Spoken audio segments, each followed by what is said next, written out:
It was really scary. As kids, I think we want to be scared, but not too scared. There have been many rumors, scandals, and public revelations about the British royal family. These have included political ambitions within the royal court and people purposely undermining each other's desires for power or just for fun.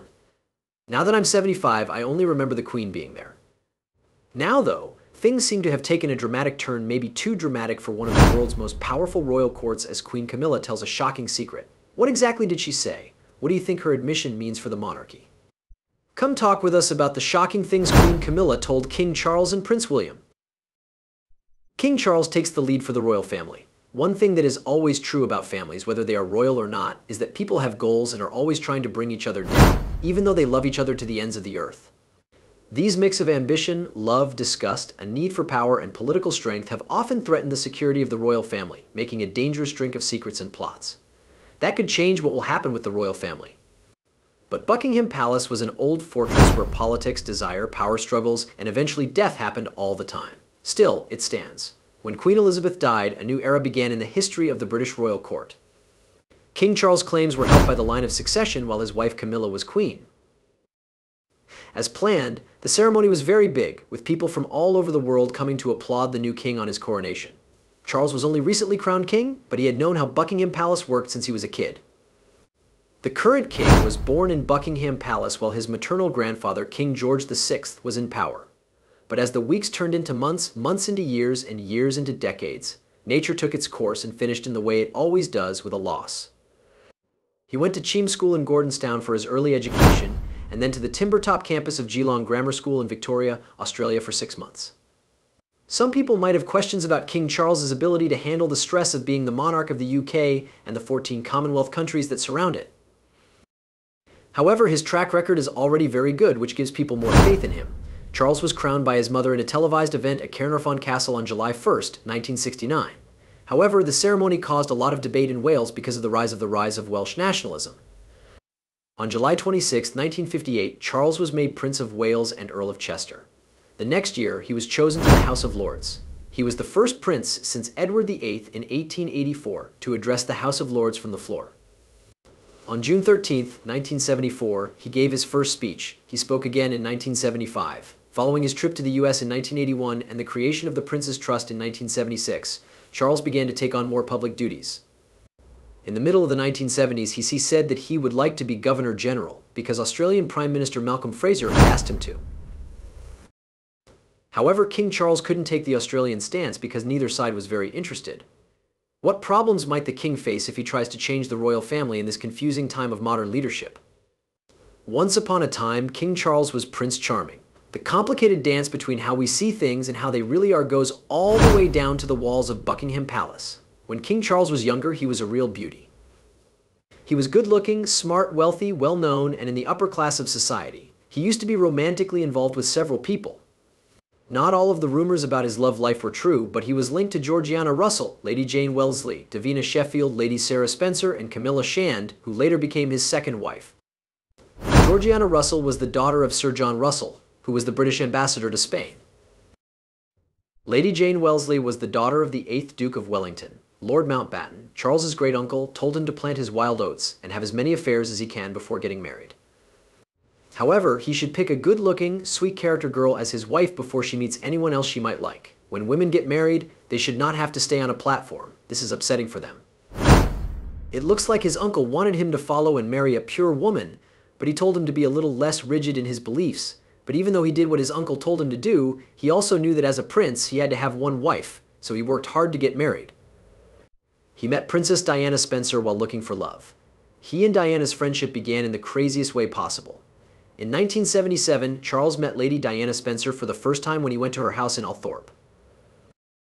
He didn't like Diana romantically until the middle of the 1980s when he was friends with her older sister Sarah. Diana remembered how Charles looked sad and in need of help at the funeral of his great-uncle Lord Mountbatten in July, when they were sitting on a pile of hay at a friend's BBQ. He quickly started to seriously consider her as a possible bride, but it didn't seem like a sudden change in how he felt. She went to Sandringham House in Balmoral Castle with Charles.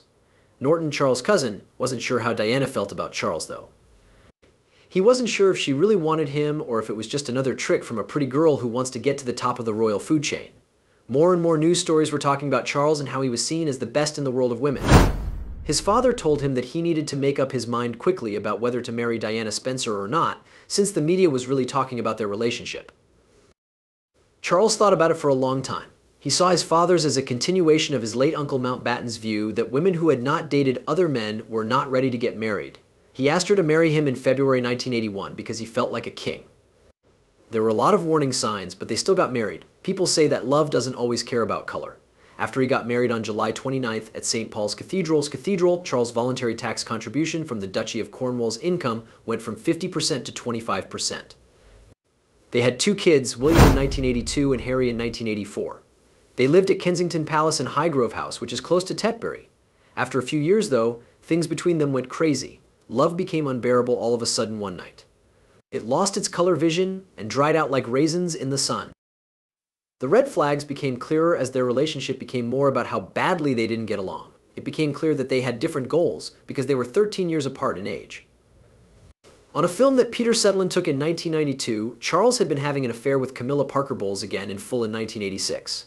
Diana said that from 1985 to 1986, she had been deeply in love with someone who worked in this area.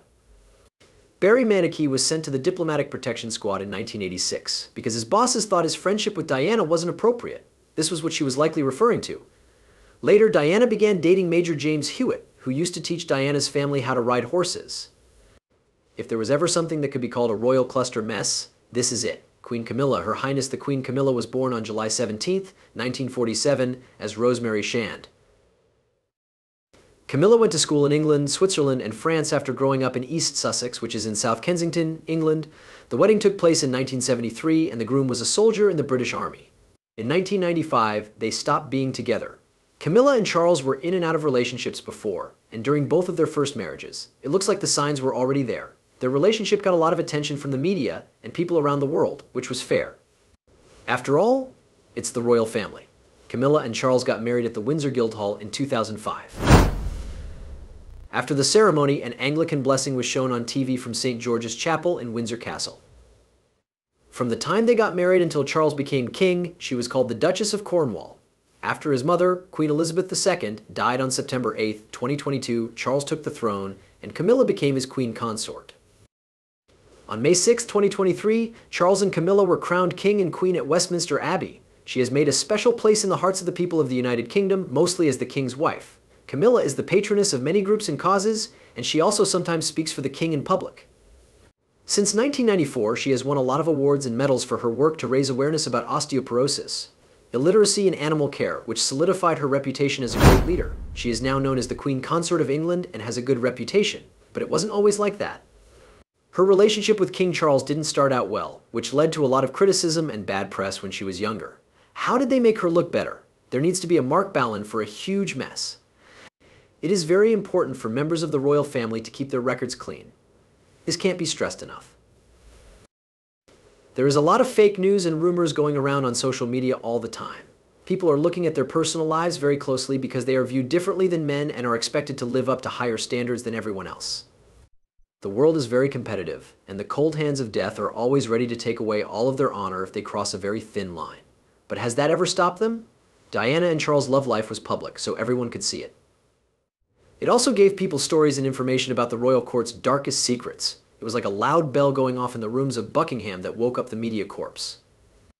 Of course, paparazzi and reporters were right there with them, pulling out every bit of information and false information they could about this royal wedding. They got almost twice as much attention from the media during their breakup as they did during their wedding. The news even gave them a cool name, the Glums. It was clear they didn't like each other.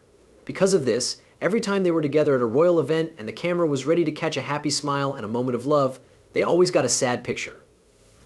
There is nothing more sad than seeing a widow sitting across from you on your screen while the Prince of Wales and his beautiful, sad princess yell for the event that brought them together in public to end quickly. The press has always been like this. They look for stories where there aren't any, trying to find something interesting enough to get people excited. But there was just too much to find out about Diana and Charles. The funny thing is that investigative reporters didn't even have to do much research because the stories they were looking into were all around them and easy to see.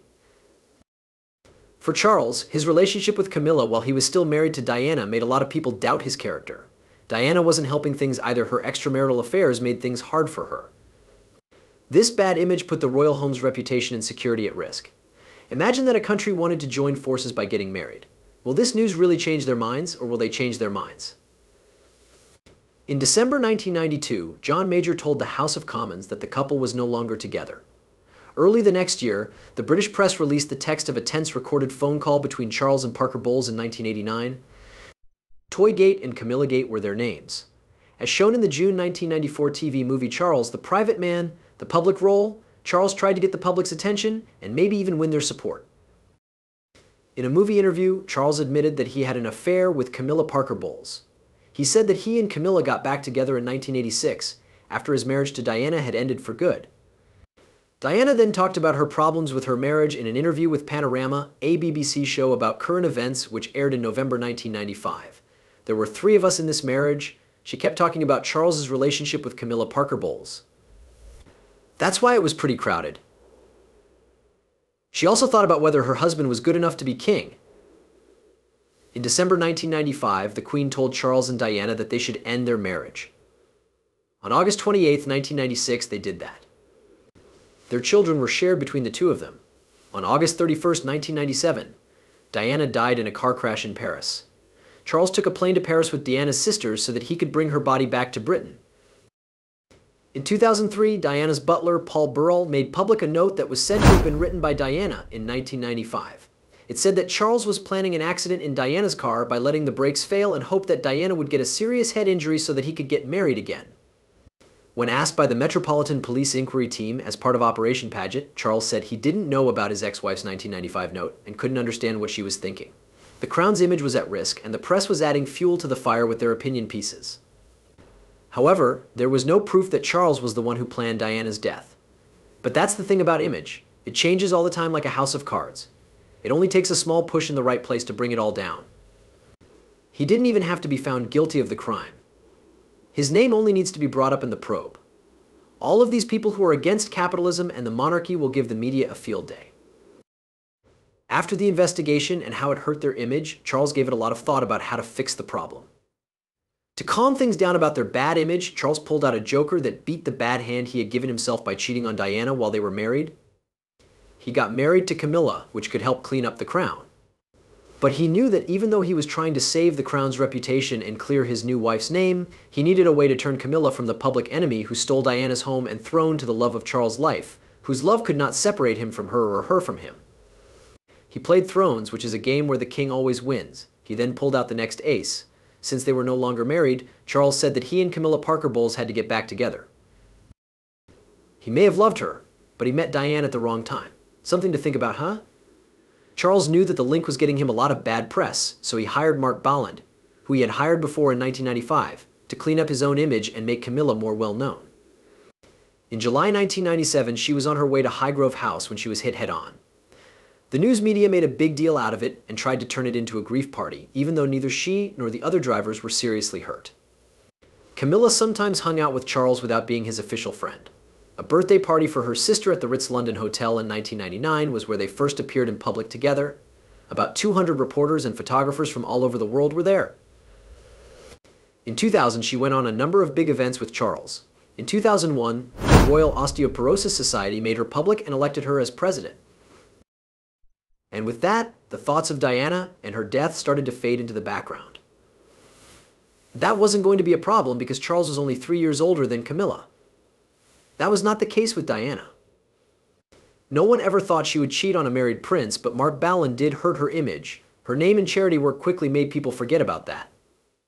In the ruling court, it looks like public image is just a trick that depends on how people see things, which is always more important than the truth. Will Camilla be eaten alive by the dinosaurs of the royal court now that she is queen and has a good name and a foothold on the royal throne? Is she smart enough to stay out of harm's way? When there is a marriage problem in the royal court, Camilla stands her ground. Things may change in the world, but some things never seem to change.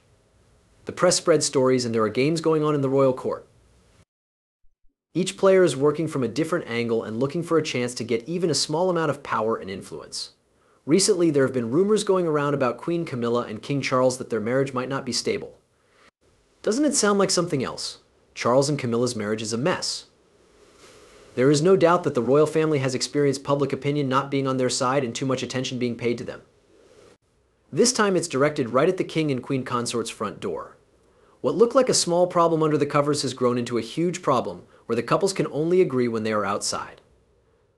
When you look at the bigger picture, the problem began when Queen Camilla got involved in Prince William's business and is said to have put pressure on his wife to quickly return to her tasks, even though she is still recovering from cancer. As you might guess, Prince William isn't too happy about this action, which he thought was rude. The news about Camilla that comes from inside Buckingham Palace has always been the same. Someone said she has a strong will and is always ready to jump right into any situation without thinking twice.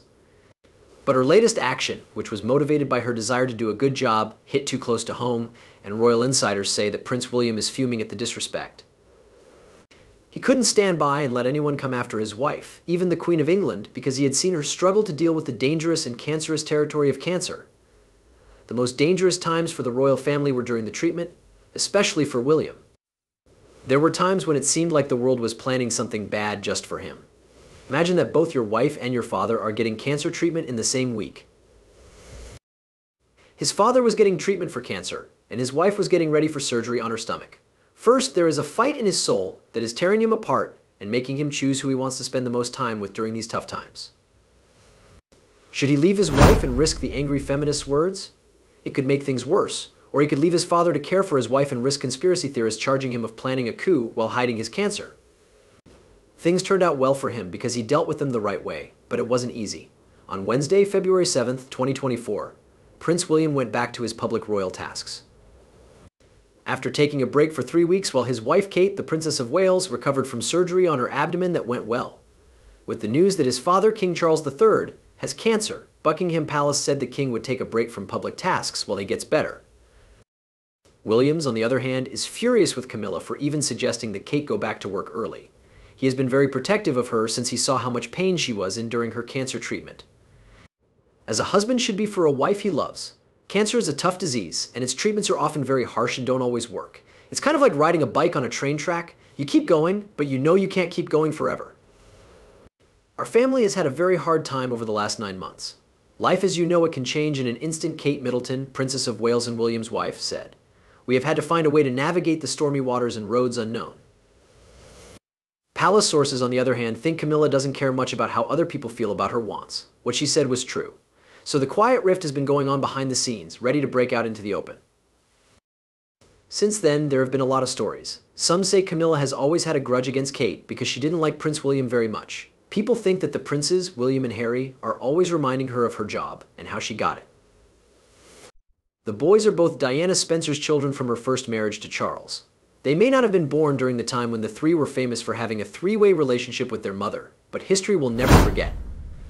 So the smiles and hugs caught on camera at a family event are seen as a front to hide the horrible smell of hate that permeates Buckingham's minds. Jamie Gans, who knows a lot about private stories from the British royal family, says that Prince William puts up with his stepmother Camilla. The person said that William and Harry had always had doubts about Camilla and were angry at her because they were so close to their mother. They never really felt like they could be honest with her. She is likely to be disliked by Prince William and Prince Harry because she helped their father decide to divorce Princess Diana. She hasn't made things easier for herself by trying to win their favor or being nicer than usual. The Queen doesn't want Kate to miss work, and she won't give in. Neither will the Prince of Wales. We still don't know how this quiet fight will end. Since Charles is the only person in the house who really supports her, what does she know about the royal family that keeps her important and feared? Camilla finally speaks up, which surprises both King Charles and William. When many people think of royalty, they picture themselves sitting on a throne in full royal regalia and being the most powerful person in the world. They have never been able to get past this image. But there's a lot more to it than that. From afar, Camilla had seen that and admired it. First, she felt real power and duty as Princess of Wales. But she liked being called the Duchess of Cornwall more, because the title Princess of Wales used to make people think of the late Princess Diana Spencer too much. But she is now Queen of England, which is one of the most important jobs in the world. Even though she loves and lives on the challenges of her new role, she is also aware of the mental and physical stress it puts on her. Reports say Charles' health has been getting worse lately, even though he is being treated for cancer and getting better. Camilla said he wasn't getting enough rest either way, though. Camilla has chosen to take a trip by herself to get away from work for a while. While the monarch is sick, the Queen Consort is taking a 1-week holiday. This may come as a surprise to everyone, but the Queen finds it exciting. She wants to get away from the gossip and see something other than the historic walls of Buckingham. The vacation, in her opinion, helps her recover and gets her ready for work when it's time. Even though her fight with William and Harry keeps getting her attention, she doesn't feel the stress or strain of it enough to change her mind, no matter how it looks. There are rumors that Prince William doesn't like her choice to take a week off and not do her work. It makes sense that a 53-year-old man wouldn't really like the idea of a 73-year-old woman taking a week off work. If things went as planned, she would be retired. However, this isn't a normal situation. This is William's anger after Camilla's first hit him. Do you remember when Kate Middleton, the Princess of Wales, was told she had cancer and had chemotherapy? As we already said, Queen Consort Camilla is said to have had a lot to say about her shirking her tasks and tried to force her back to work as soon as possible. Even though William was upset and angry, he was waiting calmly for his stepmother to cross the royal line again, and this time she has. According to people who work at the palace, William and the king were shocked when she decided to just leave for a week. Not only was she leaving her tasks as queen consort, but she was also leaving King Charles alone while he deals with his grief and his cancer. William thinks that his father can beat cancer, just like his wife did. But he is also said to be getting ready for the worst and ready to step in if his father ever gives up. When King Charles dies and William becomes king, it will be interesting to see if the long-running quiet feud between him and his very public stepmother ends, or takes a whole new turn. Did you like the video? Click like, share, and subscribe to send your love. You can watch another one of our fun videos by clicking on the one that's currently playing.